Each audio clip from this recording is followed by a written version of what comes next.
is national development, but it also comes with political integration. Meanwhile, you have also nationalisms, which are, you have popular and alternative national views, or nation-scapes, we can call them, within the nation or within a national movement. You have alternative views of what the nation is to be like.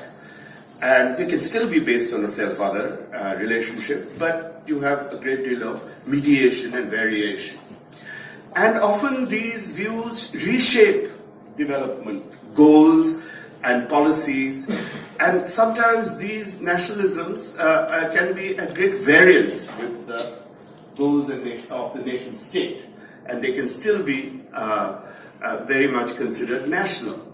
And the most important variance that you can see is who is in and who is out. What is inclusive, what is exclusive, right? What kind of priorities do you lay? I mean, do you want to develop the farm economy? Do you want to, is it the farming interests, or is it the industrial interests, or is it the urban poor, or what? You could have very different kinds of structures that are often legitimated by appeal to a nation view. Now, so what I want to say is that while many Asian nations have successfully used nationalism to achieve high levels of growth and development, this same nationalism has also generated forms of exclusivism and competitiveness that may not easily permit the addressal of issues that are absolutely central to the world now, that are transnational. In particular, the issue of the environmental crisis we're in, the Anthropocene that we're in right now, which requires enormous energies in transnational organizations and capacities, which we seem to be slipping from. Okay, so let me talk a little bit about European religion, nationalism, and competitiveness. In Gunnar Myrdal's Asian drama, he felt that one of the big problems in places like India and South Asia and Southeast Asia, was that religion would come in the way of nationalism, and somehow that would, of development and nationalism, and that would block the, well, in some ways, I think he was quite wrong about that. So what he meant by religion was the superstitious ideas and things like that would prevent people from developing. I think that was shown very quickly to be wrong. I mean, there are, of course, because people do respond to lots of instrumental ideas, and religion can be put to one side. And actually, he had a very romantic view of European, the relationship between European religions and nationalisms, because he thought that by the 20th century, Europe was, or the mid-20th century, after the war, Europe was very liberal with its religions and did not let it get in the way and so on of national development, that it was not superstitious. It had a rational core, he felt. But if you look historically, and I'm fundamentally a historian, and I have written about this at some length in my last book, if you look a little closely historically at European religions, you see that European nationalism actually came out of certain historical developments in European religions. Now, what was that? There was in the 16th century what we call the religious wars of Europe, right? That is when you had Catholicism and the various Reformation movements. And but what is going on? I mean, those are very important developments which then lead to the Treaty of Westphalia, and which then leads to the idea of nation states and so on. But how does this work? If you look at it, the Catholic Church, much like the Hindu religious formations or Confucianism and so on, or Islam even, had, of course, a great deal of diversity and so on. But what happened with the Reformation and with those trends is that there was reform where the whole idea of the believer came to hold the idea of an absolute truth.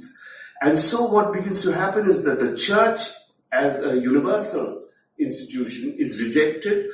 The church, the local church, the state, and the people become rolled into one. They become integrated into one, and those who are in that religion of the state and so on are saved, and the others are damned, right? So this was the basis of, so it was an absolutist kind of principle of religion that becomes translated into a kind of a political category.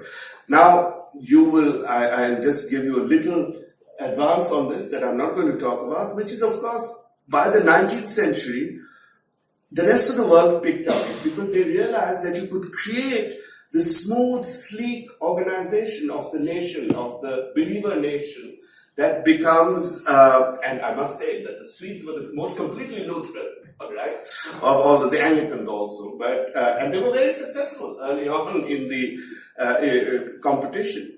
So it becomes also the engine for this. Capitalism is also developing at this time for capitalist competition, because you get a sleek, homogenized community that believes in the truth of itself and its product. So the religion ties very much with the identity of what subsequently 2 centuries later become nations, right? Now you will see that actually, this is fast forward a little bit. By the late 19th century, when capitalism was the dominant game, when the rest of the world was being dominated by the imperialism of these successful capitalist nations, what do you see? What these countries saw is that you have to homogenize into a nation. How can you homogenize into a nation in order to be compared? How do you homogenize?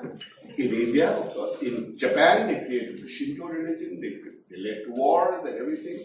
In India, they tried to create Hindutva around this, right? Which is such a variegated phenomenon. You try to create it into one kind of confessional religion. That one is confessional nationalisms, right? In China is a different story. We have to do a different lecture on that. But something like that also began to happen. Communism becomes the homogenizing picture. So how to create these sleek competitive bodies where you engage in mobilization, they become like engines, right, that can advance in competition. So this is the relationship that someone like Gunnar Myrdal does not see, right? Or people in the 60s and 70s and so on, before the work on nationalism and religion and so on really takes off, couldn't see that this was the historical basis. Of course, there comes a time when you cut off that. And secularism also develops in the West when you take minorities and you protect them because you're confident in your own situation. And there are other interests now that develop. But I'm going far afield from my topic, but that's the basic thing. So it becomes the unit of competitiveness by mobilizing the national population against either an internal other, whether it's a Catholic or a Protestant or a Jew or somebody, and of course, an other, the big other, the outsider, right? The other competitive nations, whether it is French and British or whatever. And so this, of course, we know then this competitive nation-state system leads to the 2 world wars of the 20th century, also leads to contemporary environmental devastation, and so on. But it, of course, is now a global thing. How do we understand then the relationship between this kind of competitive nationalism and a more stable kind of national society? You know, the last great political economist, an economist who also looked at politics seriously, was Karl Polanyi in the mid-20th century, an East European Pole. And he had an argument about the globalized economy and global capitalism, and what he called a pulsating kind of openness and closeness. Right? So you can think that societies that are benefiting from the globalization remain open. Those that begin to see the losses of competition tend to close up, right? That was, of course, also the idea behind my first picture. You see when the economic arrow declines, everybody goes with the flag, right? On the other hand, you see this is the great picture of Manifest Destiny in America, where in fact you have Providence, who is the equivalent of the god at that time, leading people into this vast empty land. You can see that the American Indians are scouts and things like that out there to colonize and develop and so on, right? So this is the kind of duality that you have. And so Polanyi's duality is also important for us to keep in mind that this self-other relationship can sometimes appear, particularly when there's a decline or there's a closure, right? And this becomes more accentuated.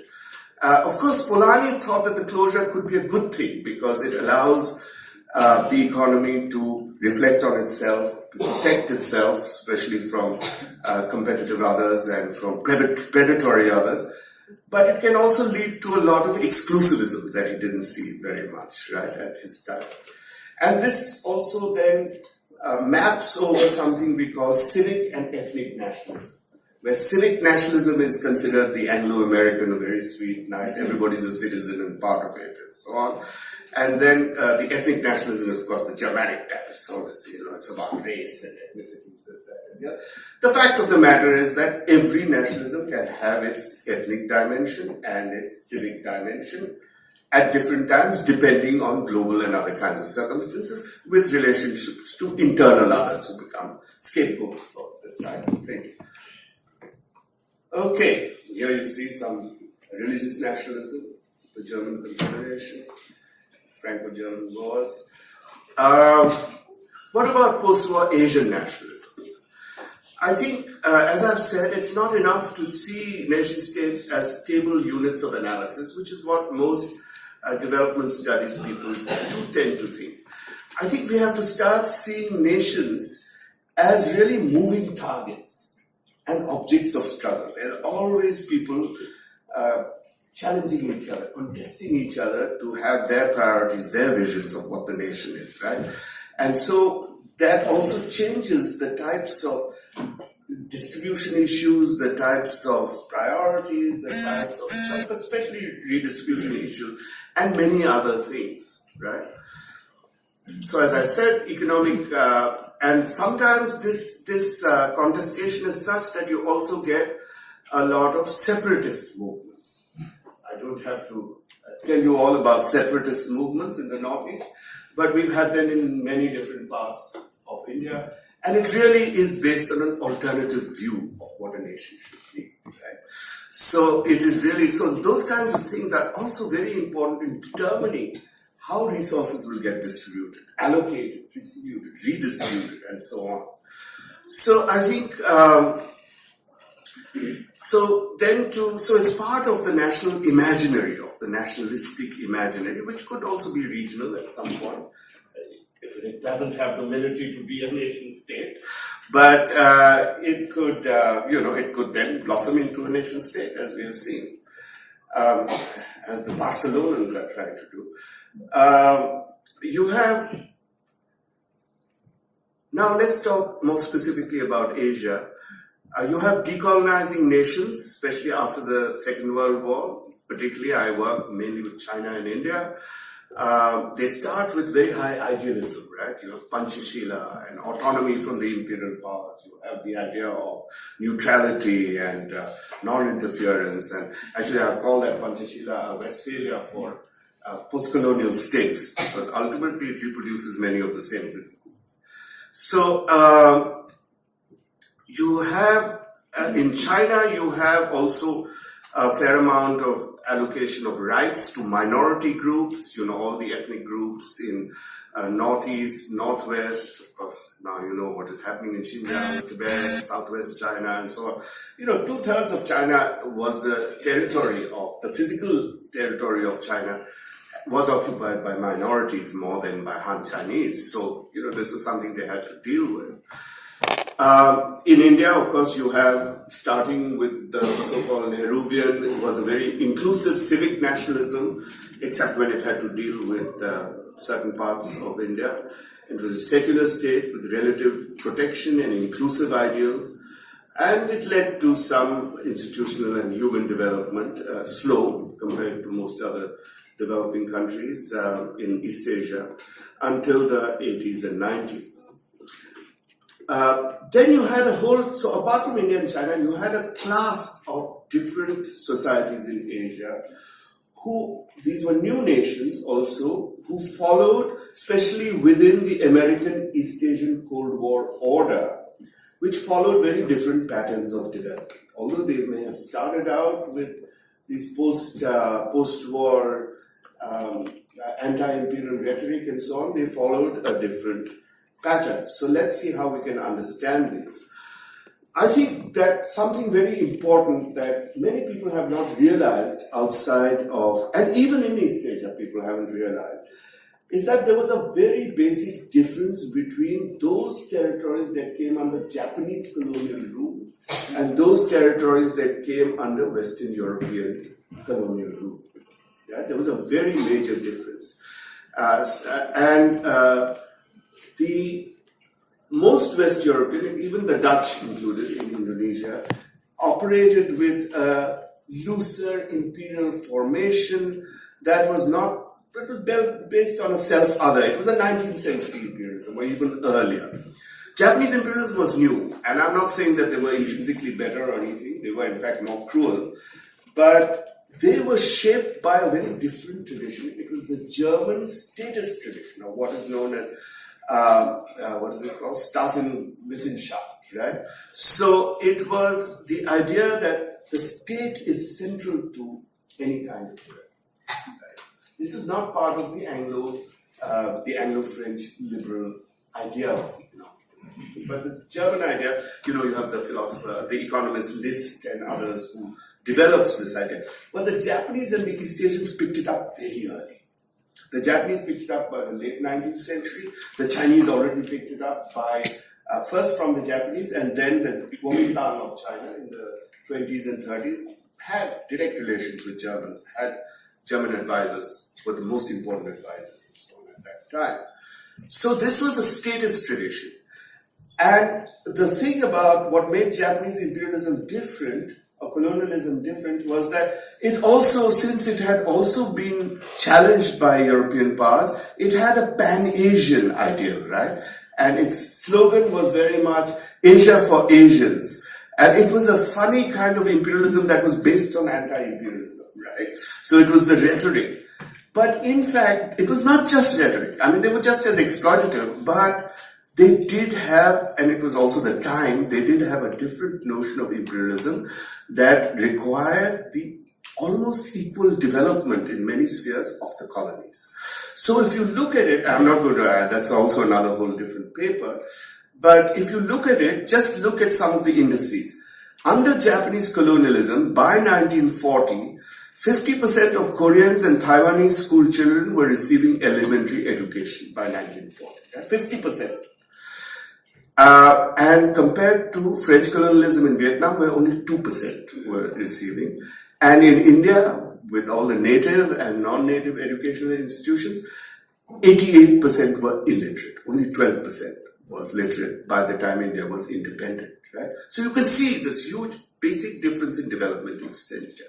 And then you look at, this is Sub Park, a Korean economist who did this, per capita British investment, that is of British citizens, in India and Japanese investment per capita in Korea. In India, it was $8 per British citizen, and in Japan, it was $38 in development expenditures in 1938, right? Whether in Korea, Taiwan, in Manchuria, it was even more because they were engaging in heavy investment there. So on top of relatively good development index, I'm talking about relativity here, of course they also control them for their own imperialist interests. And because they were fighting war, they also created heavy industry investment there. But then what happens after the war? After the war, basically a lot of these ex-Japanese colonies come under the US Cold War wing, right? And under the US Cold War wing, they are changed their policy. Certain things happen. So investment, massive increase. I think I have here between 1946 and 1975. Economic and military aid to South Korea and Taiwan was $69 billion and $42 billion respectively. You had aid also. But most of all, US, European domestic markets were open to them. Right? That is how they developed their light industrial strength and their consumer strength and so on. So export strategies were replaced import substitution, which India and China were engaging in for another 30, 40 years. But these people then, rapidly developed under this particular situation. And also something else happens. Hong Kong and Singapore, which now are under a post-war British Empire, which also has developed a developmental orientation. So they too now begin huge housing schemes, infrastructural schemes, and so on. Nothing like what they did before. So these two also developed massively. So here is the picture of the Japanese Empire in 1942, and you can see, especially on the edges of East Asia, that Korea, Taiwan, some of Philippines, some of Vietnam, some of Thailand, and so on. Vietnam till, of course, the war, till before the war with the US. And actually, Thailand especially, but Malaysia also, to some extent, some of them were under British control. British were, of course, under American control by then, so it was part of the Cold War Empire. So they take over these areas, and there's a different strategy that is at work, which leads these societies to develop. So Cold War militarist industrialization. So far, I've said a very happy story about East Asian development. But there is, of course, another side, even under free American enterprise story, and which is that within Korea and Taiwan, let's just look at them, domestically, what you had is a very much a top-down nation-statist, militarist mass mobilization, much like what happened, say, for instance, in Germany or something like that. You have these mass mobilization strategies and nation building to create development and sort of quell discontent. Park Chung-hee, who was the great military leader of Korea during the Korean miracle, he ruled from about 1960 to 78 when he was assassinated, came to power in a military coup to rule as president of South Korea during the takeoff years. Now note, he was a career officer in the Manchukuo army, which is a Japanese military puppet. And he was a great admirer of Meiji Japan and the cult of the samurai. Even though at the same time they were talking about how the Japanese imperialists were so awful to them and brutal and so on, he was very much building on the Japanese model of mass mobilization and industrialization, right? Chiang Kai-shek of Kuomintang revived what I call the national fascist Confucian Christian ideological concoction called the New Life Movement. But you think that how could it ever succeed? But in fact, it was a it led to the mass militarization of civil life in Taiwan from 1945 till 1976, 78, yeah. So it was a total, what he said, in fact, I have a quote here. This was a surveillance code of conduct. What will thoroughly militarize the life of the people of the entire nation. It is to make them nourish courage and alertness, a capacity to endure hardship, and especially a habit and instinct for unified behavior. It is to make them willing to sacrifice for the nation at all times. Right? So, I mean, this is the kind of the other side of the story that you have in East Asia, what's going on, the Germanic model. In both Taiwan and South Korea, the other, both internally and outside, that would force this militarization and mobilization is, of course, the communist other. Right? Taiwan is, of course, trying to get back the mainland of China. Korea is trying to get back North Korea. They're all, in some ways, puppets of the United States. Japan is also sort of involved in that. So, so with that, they were able to create a disciplining. The workforce was also very disciplined and had to handle with all these things. But they were also tied to campaigns. You know, you always have to, you try and take a look at Swachh Bharat as the first time. You know, of all the countries of all the major countries in the world that I can think of, the only country that has not had a disciplinary revolution is India. You know, everybody else, from the Protestant revolutions to the communist to everybody, people do this. I think this was Modi's effort to Swachh Bharat and so on, to do something like that.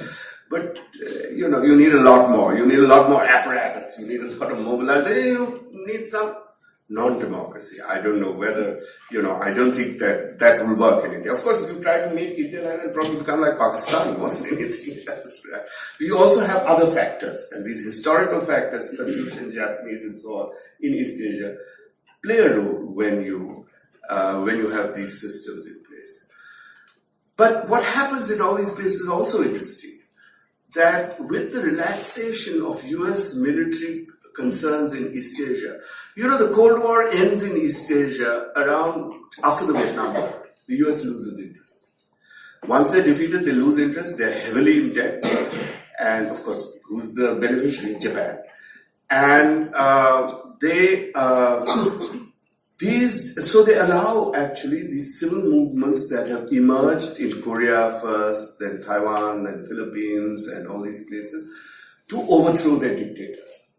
They overthrow the dictators and they establish democratic institutions, and they're good functioning democracies, and they worked well. Partly because, of course, they got their democracy at a time when they had a highly educated population, they had a highly high income levels, relatively speaking. In India, you had democracy where 10 to 12% of literate population. What are you going to get with that? You're going to get a very different type of system, right?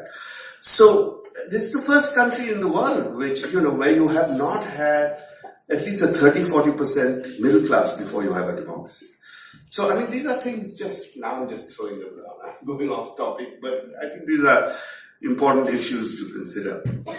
So with the relaxation, there is this, and Korea, Philippines, Taiwan, Indonesia, Thailand is still fighting that battle with its monarchy. But the monarchy is much more serious. It wasn't a puppet. It was there, so it's more rooted. But the royalists and the Democrats on the other side are still fighting that battle. That's still a Cold War battle. And Middle East, of course, it goes on. Those Cold War battles. Here's some pictures of Chiang First the factory, the discipline factories, the discipline parades, the discipline statues of Chiang Kai-shek everywhere.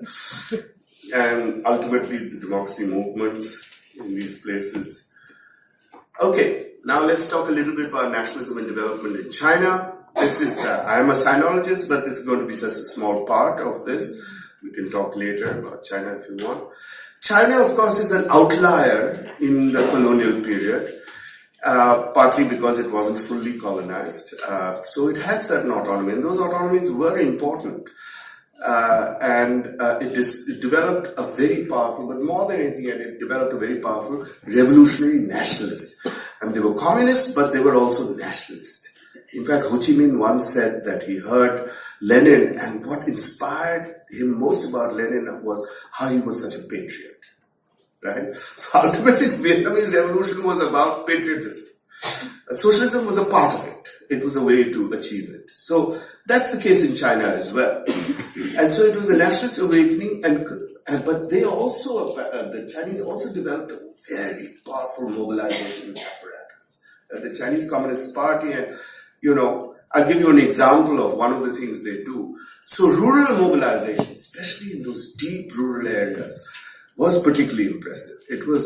And we should not think of it just as a communist top-down thing. What they were able to do was something much more successful. They were able to do a top-down policy and link it with a bottom-up policy, right?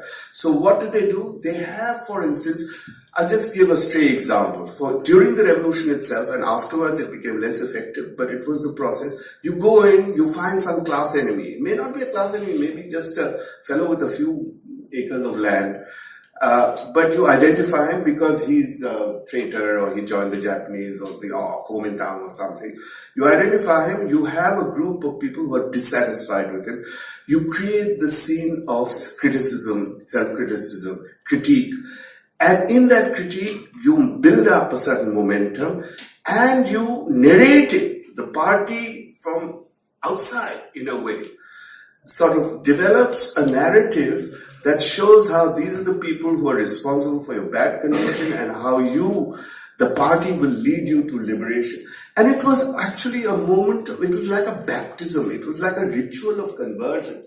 And how you recognize that everything is related to what the party is doing for you, and they give you some land and so on if you don't have land. So it was really, you call it Shenfan and function in China, to be reborn, to be rebirthed. And that identity is very strong.